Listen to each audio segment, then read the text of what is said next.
స్తోత్రం. మీ అందరికీ వందనాలు. ఈ దినము కొరకై ఏర్పాటు చేయబడిన వాక్య భాగము యోహాను సువార్త 18వ అధ్యాయం 11వ వచనం. ఆ దాసుని పేరు మల్కు. యేసు కత్తి ఒరలో ఉంచుము, తండ్రి నాకు అనుగ్రహించిన గిన్నెలోనిది నేను త్రాగకుందునా అని పేతురుతో అనెను. ఆమేన్. దేవునికి స్తోత్రం. హల్లెలూయా, హల్లెలూయా, హల్లెలూయా. మన ప్రభువును ప్రియరక్షకుడైనటువంటి యేసుక్రీస్తు యొక్క ప్రశస్తమైనటువంటి నామంలో శాంతి టీవీ వీక్షకులైన ఆత్మీయ బంధువులైన మీ అందరికీ నా హృదయపు లోతుల్లోంచి ప్రత్యేకమైన వందనాలు తెలియజేస్తున్నాను. Good morning, have a nice day. కృపయు సమాధానము మీకు విస్తరించునుగాక. ఇది నాలో మీరు ఆత్మీయంగా ఉన్నారని, ఆత్మీయంగా ఎదుగుతున్నారని, ఆత్మీయంగా బలపడుతున్నారని, మీ స్థానిక సంఘములో, మీ స్థానిక సంఘ పరిచయలో మీ సేవకునికి మీరు ఎంతగానో సహకరిస్తున్నారని భావిస్తున్నాను. అలా మీరు సహకరిస్తూ సేవలో మీరు ముందుకు సాగినట్లయితే దేవుడు మిమ్మల్ని, మీ కుటుంబాన్ని ఎంతగానో దీవిస్తాడు. ఈ కార్యక్రమం చూడడానికి మీ అమూల్యమైన సమయాన్ని కేటాయించినందుకు మరొక పర్యాయము మీకు ప్రత్యేకమైనటువంటి వందనాలు లేదా అభినందనలు, కృతజ్ఞతలు తెలియజేస్తున్నాను. దేవుని స్తోత్రం. ఎవరైనా ఈ కార్యక్రమాన్ని మొట్టమొదటిసారిగా చూస్తున్నట్లయితే వారికి ప్రత్యేకమైన వందనాలు తెలియజేస్తున్నాను. ఈ కార్యక్రమాన్ని చూడండి. ఇది ఫస్ట్ అండ్ లాస్ట్ టైం కాకూడదు. ఇంకా అనేకమైన ప్రోగ్రాంలు వస్తాయి, అనేకమైన సందేశాలు నేను ఇవ్వబోతున్నాను. 2023 సంవత్సరం అంతా నేను సందేశాలు ఇవ్వబోతున్నాను. ప్రభు చిత్తమైతే 2024, ప్రభు చిత్తమైతే 2025, 2026, 2028, లేదా ఇలా వరుస కంటిన్యూ చేసుకుంటూ పోదాం. ప్రభు రాకడ వరకు, లేదంటే నా మరణం వరకు ఈ కార్యక్రమాలు కొనసాగాలి. అంటే ఆర్థిక వనరులు కావాలి.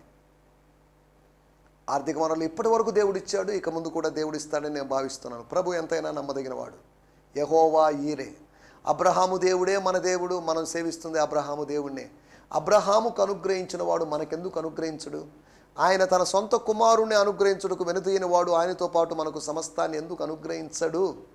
కానీ మనకిస్తాడు. అబ్రహాము కాలములో మాత్రమే కాదు, ఈ రోజుల్లో కూడా ఆయన యెహోవా ఈరే అయి ఉన్నాడు. ఆ రోజుల్లో యెహోవా ఈరే అయ్యండి, ఈ రోజుల్లో యెహోవా ఈరే కాదు అనడానికి వీల్లేదు. ఆ రోజుల్లో యెహోవా నిస్సీ అంటే ఈ రోజు కూడా ఆయన యెహోవా నిస్సీ. ఆ రోజుల్లో ఆయన యెహోవా షాలోమ్ అంటే ఈ రోజుల్లో కూడా ఆయన యెహోవా షాలోమ్.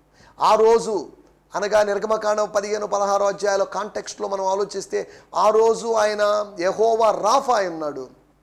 ఈ రోజు కూడా ఆయన యెహోవా రాఫా ఉన్నాడు. ప్రత్యేకంగా ఆ రోజు మాత్రమే కాదు, దానికి ముందు కూడా. స్తోత్రం. ఆది కాండంలో మనం గమనిస్తే 20వ అధ్యాయములో 22వ అధ్యాయంలో యెహోవా ఈరే. కానీ యెహోవా రాఫా అనేటువంటి అనుభవం, దేవుడు స్వస్థపరిచేటువంటి అనుభవం ఆది కాండం 20వ అధ్యాయంలో మనకు కనిపిస్తుంది. కాకపోతే అక్కడ యెహోవా రాఫా అనే పేరు ప్రస్తావించబడలేదు. అనగా నిర్గమకాండం 15:26కు ముందే, అనగా దానికి ఇంచుమించు ఒక 30-45 అధ్యాయాలకు ముందే దేవుని వాక్యంలో రాయబడినట్టు మాట, యెహోవా స్వస్థపరిచాడు, అబీమెలెకు ఇంటి వారిని ఆయన బాగు చేశాడు అని రాయబడింది. He's a healer. యెహోవా ఈరే అని చెప్పబడడానికి ముందు, యెహోవా ఈరే అని చెప్పబడిన తర్వాత, ఇప్పటి వరకు చెప్పబడ్డానికి ముందు నుంచి చెప్పబడిన తర్వాత ఇప్పటి వరకు ఆయన ఏ విధంగా యెహోవా రాఫా అయి ఉన్నాడు, ఆయన యెహోవా ఈరే అయి ఉన్నాడు, యెహోవా షాలేమ్ అయి ఉన్నాడు, యెహోవా నిస్సీ అయి ఉన్నాడు. ఆయన తన స్వభావాన్ని మార్చుకునేవాడు కాదు. మనిషి ఊసరవెల్లిగా మారతాడేమో కానీ దేవుడు ఎప్పుడు ఊసరవల్లి లాంటి వాడు కాదు. రంగులు మార్చేవాడు కాదు, స్వభావాన్ని మార్చేవాడు కాదు. తన స్వభావానికి విరోధముగా ఆయన ఏమీ చేయడు అనే సంగతిని మీకు గుర్తు చేస్తున్నాను. దేవుని స్తోత్రం. హల్లెలూయా. సమయంలో మనం దేవుని వాక్యాన్ని విందాం. మీరు సిద్ధంగా ఉన్నారనుకుంటున్నాను. మీ హృదయాన్ని మీరు సిద్ధపరచుకోండి. ప్రార్థనాపూర్వకంగా విందాం. దయచేసి మీరు జ్ఞాపకం చేసుకోండి, ఒకవేళ మీ చేతిలో టీవీ సెట్ల ద్వారా చూస్తున్న వారు రిమోట్ ఉన్నట్లయితే రిమోట్ కాస్త పక్కన పెట్టండి. దాని ద్వారా శోధించబడి వేరే ఛానల్లోకో వేరే సాంగ్ కోసమో ఇలా వెళ్ళినప్పుడు గాడ్స్ మెసేజ్, దేవునికి మీతో చెప్పడానికి, ఈ ఉదయకాలం మీతో చెప్పడానికి ఒక మెసేజ్ ఉంది. God has a message for you this morning. ఈ ఉదయకాలము ఆయన మీకు అందించడానికి ఒక సందేశంతో సిద్ధంగా ఉన్నాడు. ఆ సందేశాన్ని స్వీకరించడానికి నువ్వు సిద్ధంగా ఉన్నావా? ఆయన దాసునిగా దాన్ని బోధించడానికి నేను సిద్ధంగా ఉన్నాను. ఆయన బిడ్డగా నువ్వు దాన్ని వినడానికి సిద్ధంగా ఉన్నావా? స్తోత్రం. హల్లెలూయా, హల్లెలూయా. గత ఎపిసోడ్లో మనం 4 విషయాలు ఆలోచించాం. ఒక కొత్త కోణములో యేసును చూశారు. కొత్తగా కనబడినటువంటి యేసు, కొత్త వస్త్రాలు ధరించిన యేసు అని కాదు, కొత్తగా కనిపించాడు. He's different. యూదా కనులకు కొత్తగా, ఆనాటి ఆయన్ను పట్టుకోవడానికి వచ్చినటువంటి సైనికులు, ప్రధాన యాజకులు, పరిసయ్యులు పంపిన బంట్రోతులు, వీళ్ళకందరికీ ఇంచుమించు ఒక 30-40 మందో 50 మందో ఉన్నారేమో, వీళ్ళందరికీ కొత్తగా కనిపించాడు.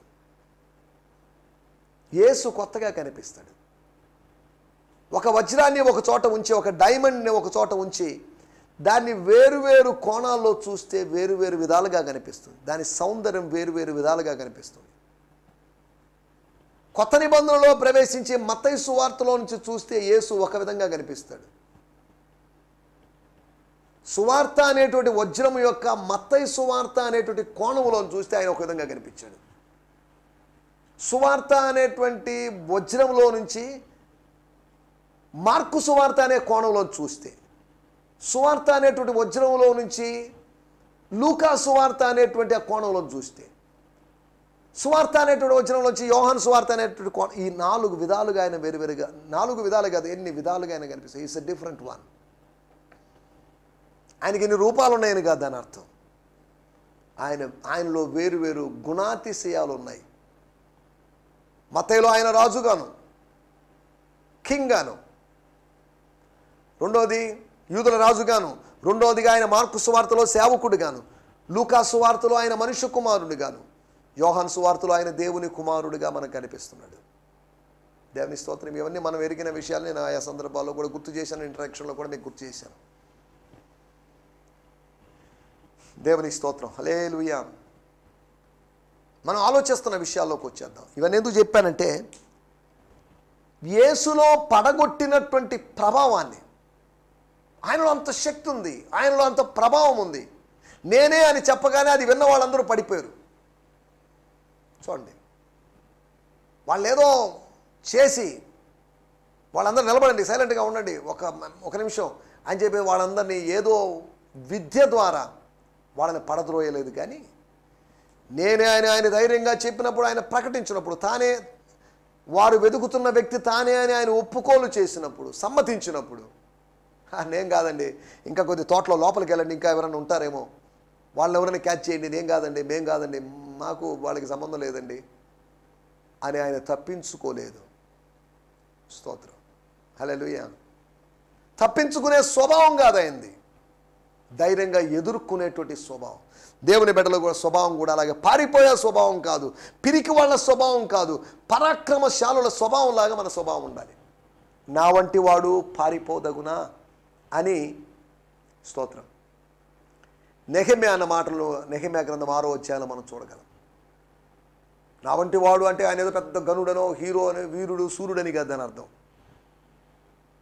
మనము దేవుని వంటి వారము, దేవుని ఆత్మ కలిగిన వాళ్ళం, దేవుని కుమారుడైన యేసుక్రీస్తు సారూప్యంలోకి మారుతున్న వాళ్ళం మనం. దేవుని స్తోత్రం. హల్లెలూయా. మనం ఆలోచిస్తున్న విషయాలు ఆయనలో దాగి ఉన్నటువంటి, అప్పుడే రివీల్ అయినటువంటి ఆ నేచర్, కొత్త కోణం ఏంటంటే ఆయనలో పడగొట్టినటువంటి ప్రభావం. రెండోది ఆయనలో ప్రేరేపించినటువంటి ప్రజ్ఞ. ఆయన ప్రజ్ఞ, ప్రభు యొక్క ప్రజ్ఞ, పరలోకపు యొక్క ప్రజ్ఞ ప్రేరేపిస్తుంది. అసలు ఎందుకు వచ్చారో తెలుసుకోకుండా ఏంటిది బేబాబే అన్నట్టుగా, అవాక్ అయినట్టుగా, నిర్గాంతపోయినట్లుగా, ఏంటిది మీరు ఎందుకు వచ్చారు, ఆ పని చేయండి బాబు, రొట్టె పక్క తీసుకున్నావు కదా బాబు, నువ్వేం చేయాలనుకున్నావు చెయ్యి అని యూదా ఇస్కరియోతు చెప్పినట్లుగా. మూడో విషయం, పరిరక్షించినట్టు ప్రేమ. ప్రొటెక్షన్ ఇచ్చాడు. నన్ను చంపినా పర్లేదు, నా వాళ్ళని చంపడానికి వీల్లేదు. వారిని ముట్టినవాడు, నా ప్రజలను ముట్టినవాడు, నా శిష్యులను ముట్టినవాడు నా కనుగుడ్డు ముట్టినట్టే అన్నట్టుగా. స్తోత్రం. సౌలా సౌలా, తార్సువాడమైనటువంటి సౌలా, నీకు ప్రాణాధారమైనట్టు రోమా ప్రభుత్వం నుంచి పత్రికలు తీసుకొచ్చి నా ప్రజలను నా నామములో ప్రార్థన చేసే వాళ్ళని హింసించేటువంటి సౌలా, మునికోలలకు ఎదురు తన్నుతున్నావు నువ్వు. మునికోలంటే తనను ఉద్దేశించి కాదు చెప్పింది, మునికోల, ఏకైక మునికోల అయినటువంటి నాకు విరోధముగా నువ్వు ప్రవర్తిస్తున్నావు, నన్ను తంతున్నావు అని ఆయన అనలేదు. మునికోలలు బహువచనంలో వాడిని శిష్యులను ఉద్దేశించి, తన బిడ్డలను ఉద్దేశించి, మునికోలలకు ఎదురు తనుట కష్టం. దేవునికి స్తోత్రం. దేవుడు తన బిడ్డల్ని మునికోలలాగా చూస్తున్నాడు, గోట్స్ లాగా చూస్తున్నాడు. గోట్లు కాదండి, GOAT కాదు, GOAD, గోట్స్ అనగా అంకుశాల్లాగా, అనగా మావటివాడు, ఏనుగును నడిపించేవాడు, తోలేవాడు, ఏనుగును పొడవడానికి ఉపయోగించే ఆయుధం, మరణాయుధం కాదు మళ్ళీ. అటువంటి వాడి అయిన సూటి అయినటువంటి పదునైనటువంటి ఆయుధాలు లాంటి వాళ్ళు. గుర్తుపెట్టుకో నా కుమారుడా, సౌలా, దమస్కులోని మునికోలలు, అంత్యోకయలోని మునికోలలు, యెరూషలేములోని మునికోలలు, కైసరయలోని మునికోలలు ఎక్కడైనా ఉన్నాయి. నెల్లూరులోని మునికోలలు, స్తోత్రం, హల్లెలూయా, విజయవాడలోని మునికోలలు, హైదరాబాదులోని మునికోలలు, తెలంగాణలోని మునికోలలు, వీళ్ళకు విరోధముగా తనడం, ఎదురు తిరగడం. సౌలు లాంటి వాళ్ళు ఎవరైనా సరే, సౌలు లాంటి ప్రభుత్వమైనా, సౌలు లాంటి సంస్థలైనా, దేవునికి స్తోత్రం, ఎదురుదంతే మీరే గాయపడతారు. హేతువు లేని గాయాలని చెప్పుకోవచ్చు మీ గాయాల గురించి. అందుకని హేతు ఉందనుకోండి, ఏంటిది మీకు ఎందుకు తెలియంది అని మీరు అడిగితే మీరు ఏం చెప్పుకోలేరు. జాగ్రత్త. స్తోత్రం, హల్లెలూయా. అనగా యేసు ప్రభు తన బిడ్డలు ఎలా చూస్తున్నాడు, మనల్ని నీచంగానో తక్కువగానో లో ఎస్టిమేట్ చేయడం లేదు ఆయన. దేవుని స్తోత్రం, హల్లెలూయా. ఆయన ప్రేమ వారిని పరిరక్షించండి, వాళ్ళు వదిలేసేయండి. వాడు గొర్రెలు లాంటి వాళ్ళు, అమాయకులు, పలకినోళ్ళు, ఏం తెలియని వాళ్ళు, నేను పిలిస్తే వచ్చిన వాళ్ళు, వాళ్ళంతటే వాళ్ళు వచ్చినట్టు కాదు, వాళ్ళు వచ్చి నీతో ఉంటామని బతిమలాడుకున్న వాళ్ళు కాదు, వాళ్ళు నేను పిలిస్తే వచ్చిన వాళ్ళు, పనులు మానుకొని వచ్చిన వాళ్ళు. లెట్ దెమ్ లీవ్, వాళ్ళు వదిలేసేయండి. పరిరక్షించినటువంటి ప్రేమ ప్రభువుది. ఆ పరిరక్షించేటువంటి protecting power, protecting love, defending love. Love always defends. వాడు నావాడు, వాడు నా బిడ్డ, నా భార్యని ఏమంటే ఊరుకోను నేను, నా భర్తను ఏమనంటే నేను ఊరుకోను, నా బిడ్డలను ఏమనంటే ఊరుకోను నేను, మా తల్లిదండ్రులను ఏమనంటే ఊరుకోను నేను, మా వాళ్ళని ఏమనంటే ఊరుకోను నేను. స్తోత్రం, హల్లెలూయా. ఇది డిఫెండింగ్ అన్నమాట. వాళ్ళ పక్షాన వాదించడం, వాళ్ళ పక్షాన నిలబడడం, వాళ్ళ పక్షాన యుద్ధం చేయడం అనేది దేవుడిదే చేశాడు. దేవుని కుమారుడు పరిరక్షించినటువంటి ప్రేమ, పడగొట్టినటువంటి ప్రభావం, ప్రేరేపించిన ప్రజ్ఞ, పరిరక్షించినటువంటి ప్రేమ. నాలుగోది ప్రశ్నించినటువంటి ప్రబోధం. పీటర్, మై డియర్ ఫ్రెండ్, నా సహోదరుడా, నీకు ఇంకా అర్థం కాలేదా? ఆ రోజు నా చేయి పట్టుకొని గద్దిస్తున్నప్పుడు చెప్పాను, నో పీటర్, నీకు తెలియదు, నువ్వు మనుషుల సంగతుల్నే మనస్కరించుతున్నావు, కానీ దేవుని సంగతులు మనసులో తలుచుకోవడం లేదు. నేను చావాలి, నేను గోధుమ గింజ వలె విత్తబడాలి, చావాలి నేను. ఆయన తన మరణాన్ని గురించి ఇలా చెప్పుకుంటూ వచ్చాడు. స్తోత్రం, హల్లెలూయా. నేను తాగకుందునా మల్కు అనేటువంటి ఆ దాసుని స్వస్థపరిచిన తర్వాత ఆ దాసునిలో కృతజ్ఞతాభావం ఏర్పడింది. అయ్యో, అనవసరంగా ఈయన పట్టుకోవడానికి వచ్చామే, ఈయన బంధించడానికి వచ్చామే, ఈయన హింసించడానికి వచ్చామే అని అనుకోండొచ్చు. మన అక్కడ రాయబడలేదు. దాసుని పేరు మల్కు. యేసు కత్తి ఓరలో ఉంచుము. పీటర్, నీ కత్తిని ఆడించేటువంటి సమయం కాదు, కత్తికి పని పెట్టించేటువంటి సమయం కాదు ఇది. కత్తి విశ్రమించాల్సినటువంటి సమయం, నీ ఆయుధము అదమరిచి నిద్రపోవాల్సిన సమయం ఇది. దేవుని స్తోత్రం. తండ్రి నాకు అనుగ్రహించిన గిన్నె లోనిది నేను నీకు తెలియదు, ఒక గిన్నె, ఒక అదృశ్యమైన గిన్నె ఉంది, ఆ గిన్నెలోంది నేను తాగుతున్నాను. ఇవన్నీ ప్రణాళిక ప్రకారమే జరుగుతున్నాయి, ఇవన్నీ ప్లాన్ ప్రకారమే జరుగుతున్నాయి, ప్రీ ప్లాన్డ్గా జరుగుతున్నాయి. అంటే నేను తాగుతాను, నేను అనుభవిస్తాను, నేను రెడీగా ఉంటాను, నేను బంధించబడతాను, నేను వీళ్ళతో పాటు తీసుకోబడతాను, నేను విచారణకి వెళ్తాను, నేను ఇన్వెస్టిగేషన్కి వెళ్తాను అన్న విధంగా ప్రభు మాట్లాడడాన్ని మనం చూస్తాం. కాబట్టి ప్రభు కొత్త యేసుని మనం అక్కడ చూడగలిగాం. అనగా యూదా ఎరుగని యేసుని, అనగా యూదా సైనికులు, ప్రధాన యాజకులు, పరిసయ్యులు పంపినటువంటి బంట్రోతులు ఎరుగనటువంటి యేసు. స్తోత్రం, హల్లెలూయా. Different Jesus, unknown Jesus. ఆ అన్నోన్ జీసస్, స్ట్రేంజర్ అయినటువంటి జీసస్ని మనం గత ఎపిసోడ్లో ఆలోచించాం. రండి, మన సమయం కొద్దిగా ఉంది కనుక, ఇంకా 12 నిమిషాల సమయం ఉంది కనుక మనం కొన్ని విషయాలు ఆలోచించాలి. ఈ దిన ధ్యానం కొరకై యోహాను సువార్త 18వ అధ్యాయము 11వ వచనము.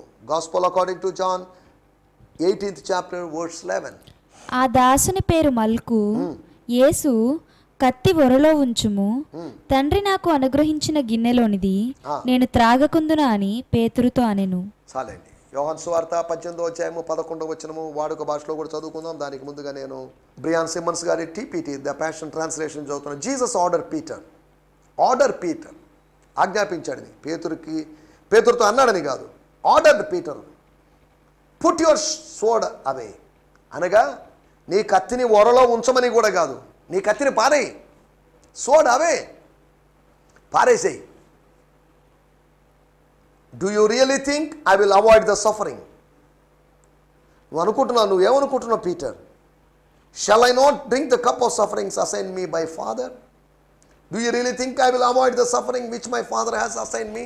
నాకు అప్పగించబడిన ఈ బాధ్యతను, గిన్నెలోనిది తాగాలి అనేటువంటి, ఈ పానపాత్రలోనిది సేవించాలి అనేటువంటి బాధ్యతను, ఈ మరణ పాత్రలోనిది తాగాలి అనేటువంటి ఆ బాధ్యతను నేను తప్పించుకొని వెళ్ళిపోతాను అనుకుంటున్నావేమో. నో, లెట్ మీ డ్రింక్ అని అన్నట్టుగా ప్రభు మాట్లాడాడు. మన టైటిల్ యేసు యొక్క స్పందనలు.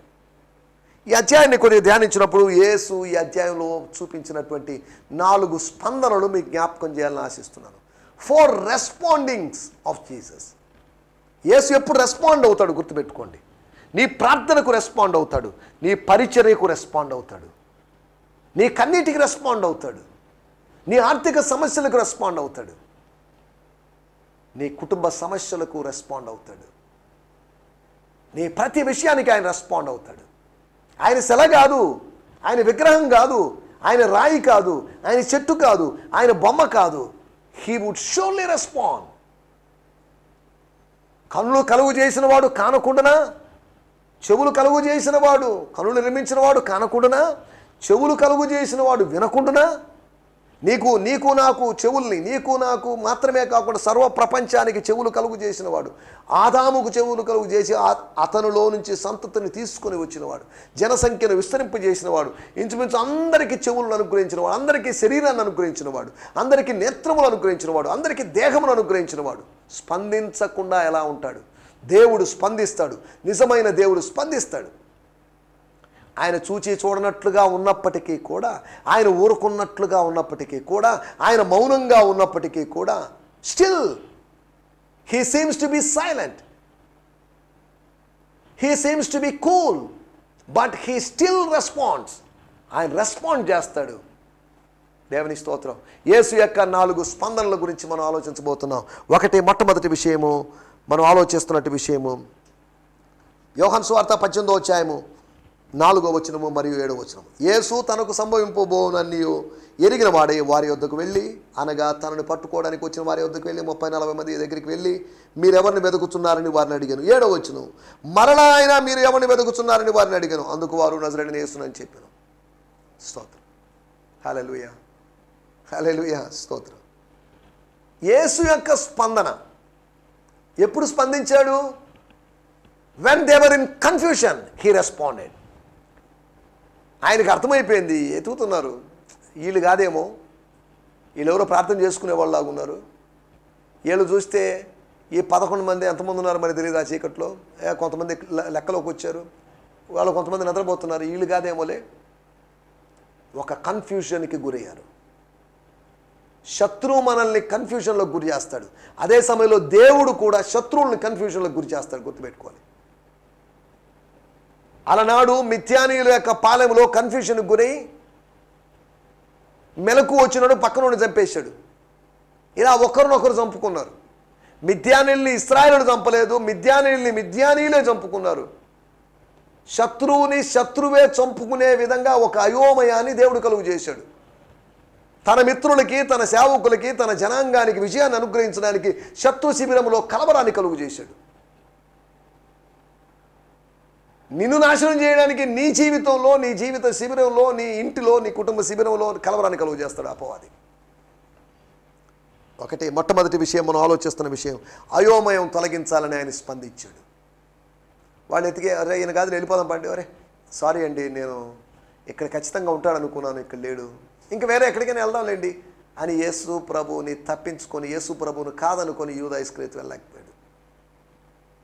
వాళ్ళ అయోమయాన్ని, when you are in confusion God or Jesus Christ would respond. దేవుని స్తోత్రం, హల్లెలూయా. రెండో విషయాన్ని నేను మీకు జ్ఞాపకం చేస్తాను. 18వ అధ్యాయము 11వ వచనం. స్తోత్రం. 10వ వచనంలో రాయబడింది, సీమోను పేతురు దగ్గర ఒక కత్తి ఉన్నందున ఆ కత్తిని అతడు దాన్ని దూసి ప్రధాన యాజకుని దాసుని కొట్టి అతని కుడి చెవి తెగ నరికాను. స్తోత్రం. ఇప్పుడు ఏం చేయాలి? తాను గెత్సమనే తోటలో రక్తము చెమటగా మారునంత, లేకపోతే చెమట రక్తముగా మారునంత, లేకపోతే చెమట రక్తమేమో అని అనిపించేటట్టుగా అలాంటి వేదనతో అలాంటి ఆతురతతో ఆయన ప్రార్థన చేశాడు. ఇప్పుడు ఈయన గురించి దాసుడైనటువంటి యాజకుని దాసుడైనటువంటి మల్కస్ను గురించి ఆలోచించాల్సిన అవసరం ఏంటి? తనకేం జరుగుతుంది అని కాదు, తన కోసం వచ్చిన వాళ్ళకి ఏం జరుగుతుంది అనేది యేసు యొక్క ప్రాముఖ్యమైన ఉద్దేశం. తనకేం జరిగినా పర్లేదు, కానీ తన వారికి, తన కోసం వచ్చిన వారికి ఏమీ జరగకూడదు, వారికి ప్రమాదం జరగకూడదు, వారికి నాకు గాయమైనా పర్లేదు, అవతల వ్యక్తికి గాయం కాకూడదు, నా ప్రాణం పోయినా పర్లేదు, అతని చెవి తెగిపడడానికి వీల్లేదు, అతనికి గాయం కావడానికి వీల్లేదు. తన ప్రాణాన్ని లెక్క చేయకుండా శత్రువు యొక్క గాయాన్ని గురించి ఆలోచించిన ప్రేమ కలిగిన దేవుడు. ప్రధాన యాజకుడు, very good, well done Peter, మంచి పని చేసావు, అసలు ఇంకొకరిని కూడా అలా నరికిండాల్సింది, 10 మందిని నరికిండాల్సింది, పోతే పోయింది అని అనలేదు. స్తోత్రం. రెండోది, ఆవేశంతో ఊగిపోతున్నాడు, పోనకు వచ్చినట్టు బహుశా ఊగిపోయి ఉండొచ్చు, మిస్ అయిపోయింది, ఐ మిస్ హిమ్, ఎవరో ఒకటి వేసేయాలి. స్తోత్రం. ఇక రాయబడింది, సైనికులు, యూదా సైనికులు, ప్రధాన యాజకులు, పరిచయలు పంపిన బంట్రోతులు మాత్రమే కాకుండా దాసుడు కూడా ఉన్నాడు. ప్రధాన యాజకుని దాసుడు ఉన్నాడు. ఇంకా ఎంతమంది ఉన్నారో మనకు తెలియదు. ఇది ఒక మంచి గ్రూప్. ఇది ఈ గ్రూప్ మీద 12 మంది పోరాడలేరు, పోరాడచ్చు, పోరాడకపోవచ్చు. కానీ యేసు ప్రభు చెప్తున్నట్టు మాట, అతని ఆవేశాన్ని నియంత్రించాలని. ఆవేశముతో పిచ్చి పిచ్చి మాటలు మాట్లాడుతుంటారు స్త్రీలైనా పురుషులైనా. నీ ఆవేశాన్ని నియంత్రించాల్సిన సందర్భంలో దేవుడు జోక్యం చేసుకుని దేవుడు స్పందిస్తాడు.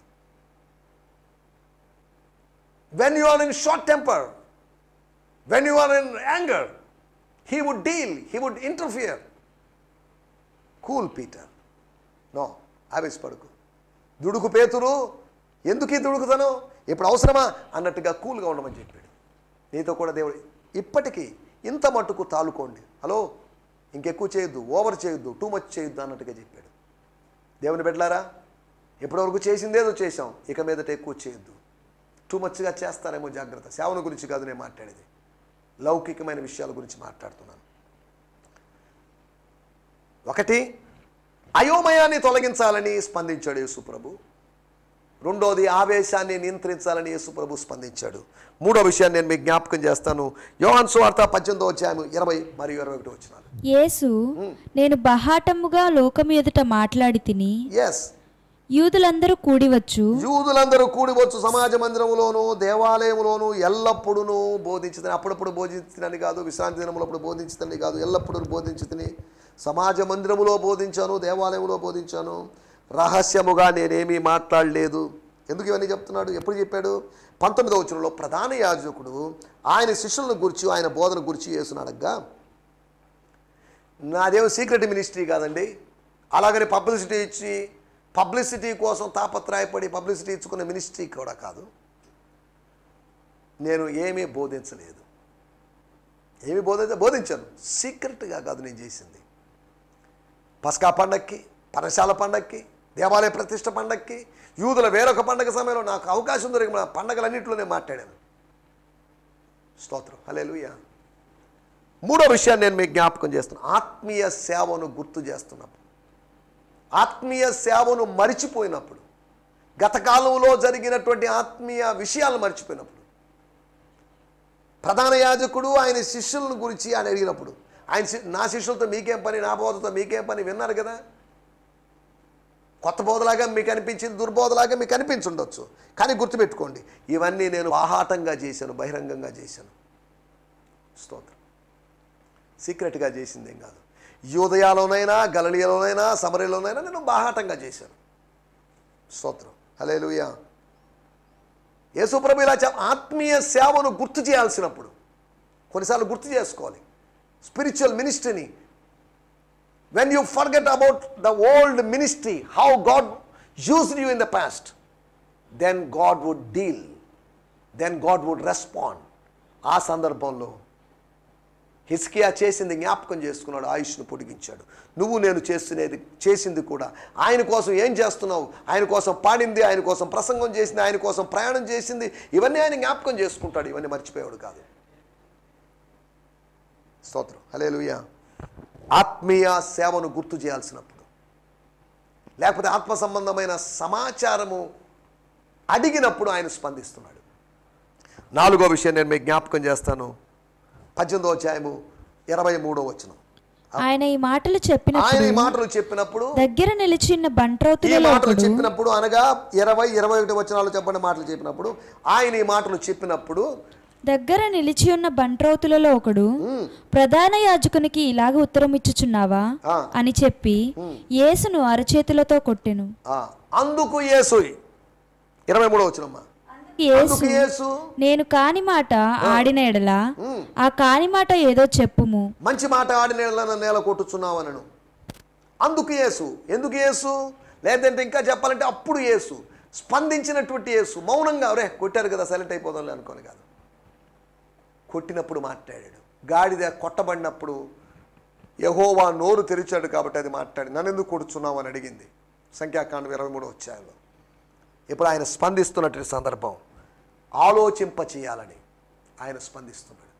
నువ్వు నేను ఆలోచించాలని, నువ్వు నేను మనసులో పెట్టుకోవాలని ఆయన స్పందిస్తున్నాడు. ఎందుకు కొడుతున్నావు? కొట్టాల్సిన అవసరం ఏంటి? Think about this. నేను కాని మాట ఏదో పలకలేదు కదా, అనవసరమైన మాట ఏది పలకలేదు కదా అన్నట్టుగా ప్రభు మాట్లాడడాన్ని మనం చూస్తున్నాం. నా మాటలు నేను ముగిస్తున్నాను. యేసు స్పందించిన సందర్భాలు, ఒకటి అయోమయం తొలగించడానికి ఆయన స్పందించాడు, రెండోది ఆవేశాన్ని నియంత్రించడానికి ఆయన స్పందించాడని, మూడోదిగా ఆత్మీయ సేవను గుర్తు చేయాల్సినప్పుడు, లేకపోతే ఆత్మీయ సమాచారాన్ని గురించిన ప్రశ్న వచ్చినప్పుడు ఆయన స్పందించాడని, నాలుగవదిగా మనల్ని ఆలోచింప చేయడానికి, ఆ కొట్టినటువంటి బంట్రోతును ఉద్దేశించి ఆయన అడిగిన ప్రశ్నను ఆధారంగా చేసుకొని ఆలోచింప చేయడానికి ఆయన స్పందిస్తున్నాడని 4 విషయాలు మనం ఆలోచించాం. కాబట్టి యేసు మన జీవితాల్లో స్పందించినట్లుగా మనం ఆయన సన్నిధిలో ప్రాధేయపడదాం, ఆయన అడుగుదాం, ఆయన సన్నిధిలో సాగిలపడదాం. అట్టి కృపాదేవుడు మనకు అనుగ్రహించును గాక. ఆమేన్. దేవుని స్తోత్రం. హల్లెలూయా. మీ అందరికీ వందనాలు. ఈ సందేశము మీకు ఆశీర్వాదకరంగా ఉందని నమ్ముచున్నాము. ప్రార్థనా అవసరతల కొరకు మమ్మల్ని సంప్రదించవలసిన మా చిరునామా గిద్యోన్ మిషన్ చర్చ్, 6వ వీధి, శాంతినగర్, నెల్లూరు 4, ఆంధ్రప్రదేశ్. పిన్ 524004. మా ఫోన్ నంబర్లు 7036443613 మరి ఒక నంబర్ 9392293010. మా ఈమెయిల్ ఐడి gfihmi2015@gmail.com. దేవుడు మిమ్మును ఆశీర్వదించునుగాక. ఆమేన్.